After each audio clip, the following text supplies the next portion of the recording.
Welcome to Villakinworthy. Today we're making steak.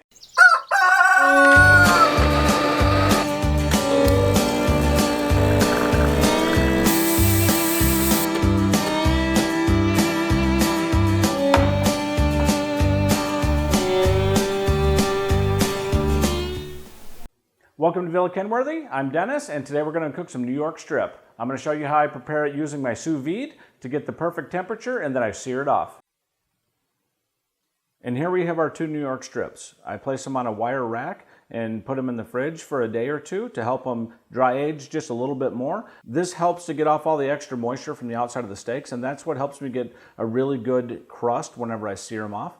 And I also think it helps the seasoning stick to it whenever I use the sous vide. And here we have the sous vide. This is what I use to circulate the water and heat it to the proper temperature. Currently I have it set to 128 degrees. That's what I want my steak cooked to.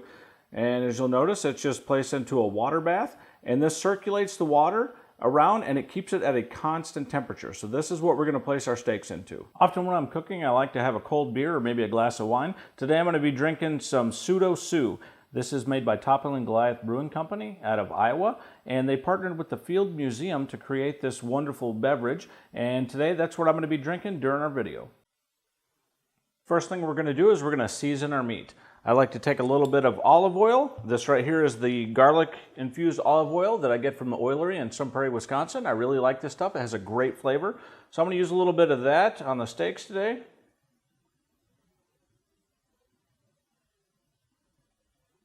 I'll just rub that in and coat the steak with it. This is going to flavor the meat, and it's also going to help the seasoning stick to it. Then I'll just take some of my homemade steak seasoning, and I'm going to coat these liberally. I want those flavors to really infuse.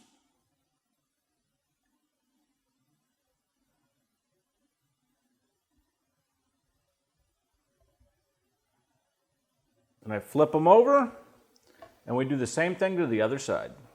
And now with our steak seasoning, we go on to putting them in a vacuum seal bag. Now we want to get these into our vacuum seal bags. What you want to do is you take your bag and you take the outside edge and you fold it over like this so that you can keep all of this part dry for the sealing. So I fold these over, then I feed the steaks in, and then I unfold it over the steaks, and then I can vacuum seal them. The reason we're vacuum sealing them is so that we can lock in all of those flavors, and you don't want any air pockets because that's what's going to help the water circulation to cook the food to the proper temperature. This is going to take about an hour to hour and a half. Usually I go just over an hour to get them fully cooked, and then we pull them out. So let's get them into the bags.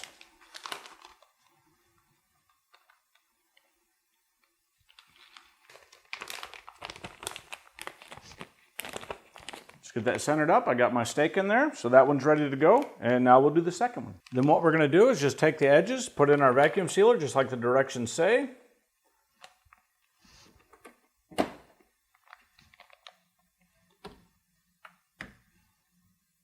And I like to use the double seal.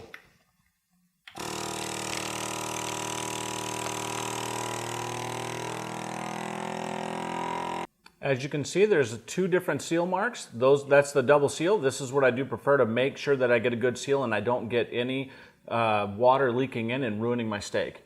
But this is what it looks like whenever it's vacuum sealed. You want to make sure you have a good seal on it and you don't have any air bubbles. That's what's going to help it to cook evenly. So we have our water still at 128 degrees. That's a good medium rare. That's what I prefer, but you can do it to any temperature that you want, all the way up to well done if that's truly the only way that you like to have a steak, but my preference has always been medium rare. So now I'm just going to take the meat in the bags. I confirmed that I had good seals on both, and I'm going to drop them in. I want to make sure that they're fully submerged and that they're not touching. I want water to circulate all the way around them freely to get a good even cooking temperature. All right, so I have those in there, and I'm gonna wait about 1 hour, maybe, might even do an hour and 15 minutes, and you can't overcook these. It's not gonna get above 128 degrees, so whenever you're doing sous vide, you can't overcook them. That's the beauty of this. You can have steaks ready to go. You can make them 2 hours ahead of time and have them ready to go and just sear them whenever you have company or a party coming over.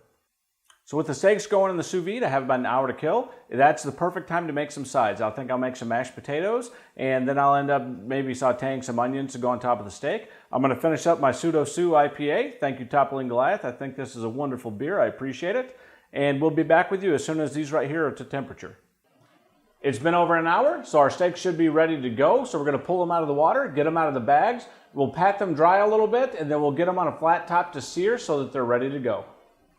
One of the things I really like about these vacuum seal bags is they have that little perforated mark right there, and that's where you're going to tear on. So whenever you seal these, you want to make sure you seal above that so that whenever you tear it, you'll be able to get everything out and you don't need scissors.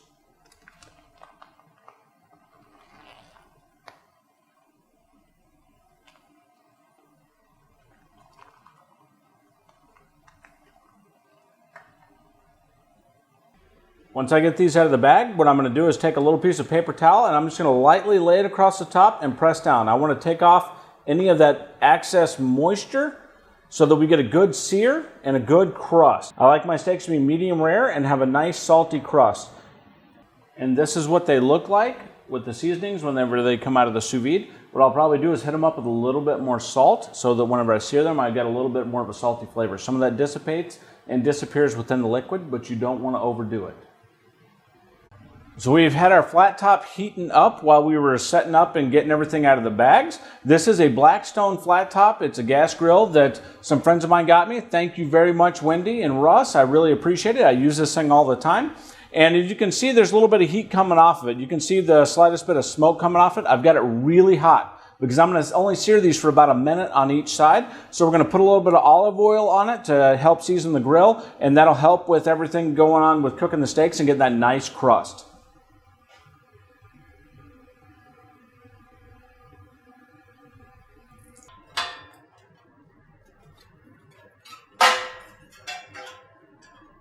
And we'll throw our first steak on. Hear that sizzle? You can probably hear my exhaust fan going. I have to have that going so the smoke goes directly outside.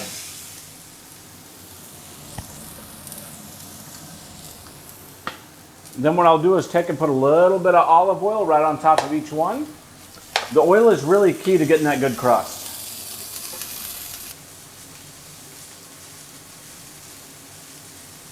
All right, so now we're ready to flip.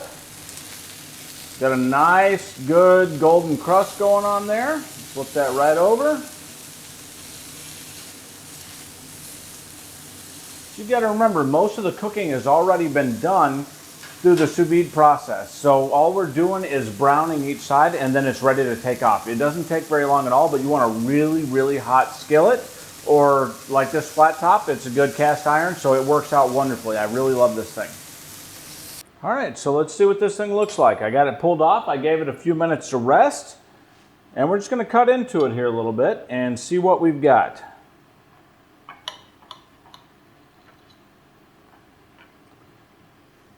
So it looks great. It's not overcooked. You have a little bit of banding right here, but for the most part, you have a great pink center. That is exactly what you're looking for. This is going to be a great steak to eat. And there you have it. That's how I use my sous vide to make the perfect steak every time. It's 128 degrees in the center, just like I like it. As I mentioned, you can set it to whatever temperature you'd like, and they can sit in there for a couple of hours and be ready to go. So if you're having a dinner party and you're gonna have multiple steaks that you need to have ready to go at the same time, you set it all up ahead of time, and then you throw them on, you sear, and everyone's eating at the same time, and they're happy, and they all have a hot meal, and nothing's been sitting and going cold. It is important to rest the meat a little bit after you finish searing it to make sure those juices go right back into the steak. If you're curious about the steak seasoning I used, I did mention it was homemade. I did a video on that. I'll drop a link down below so you can check that out if you want to see how I make my steak seasoning. If you really like this video, make sure you subscribe, like, and share. My next video might be a collaboration. My friend over at Shepherd's Forge has got a new product in he wants me to check out, so look forward to that coming through. I'm not quite sure what it is, but he mentioned it's exciting and it has to do with cooking, so we're going to check that out next. Thank you, and we'll see you next time.